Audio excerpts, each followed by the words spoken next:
Ang intense ng mga kaganapan ngayon sa abot kamay na pangarap sapagkat magugulantang si Lynette sa ebidensyang ipapanood sa kanya ni Giselle.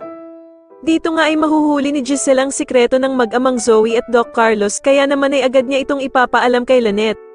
Samantala ay makukumpirma na nga ng mga pulis na si Moira ang mastermind na tinatawagan ng mga tauhan niya dahil sa makikita ni Doc Robert ang number niya na magmamatch sa ibinigay ng mga pulis. Kaya naman ay agad na uumpisahan ni Moira ang pagdidispatcha ng mga ebidensyang maaaring magamit ng mga pulis laban sa kanya.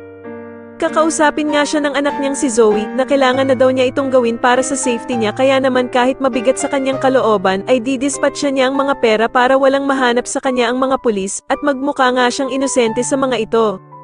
Samantala dahil nga sa hinihintay na lamang ng mga pulis ang arrest and warrant galing sa Korte Suprema para maaresto itong si Moira, ay agad nahihingi nga ng tulong itong si Zoe sa ama niyang si Doc Carlos para maitakas si Moira.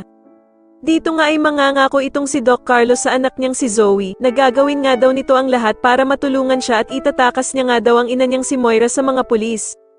Sa kabilang banda naman matapos ngang tanungin ni Giselle si Dax tungkol sa mga kasabwat nito ay hindi nito ituturo si Zoe bilang suspect sa nangyaring pandurukot kay Don Pepe.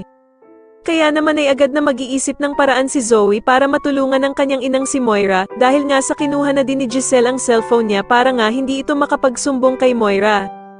Sa tingin niyo maisipan na kayang makipaghiwalay ni Lynette kay Doc Carlos matapos niyang malaman na anak nito si Zoe? Mas lalo na nga talagang nagiging exciting ang mga susunod na kaganapan kaya naman ay mas lalo pa nating abangan ang mas lalong gumigandang abot kamay na pangarap. Maraming salamat po sa inyong panonood at sana po ay masubscribe niyo ako. Maraming salamat po.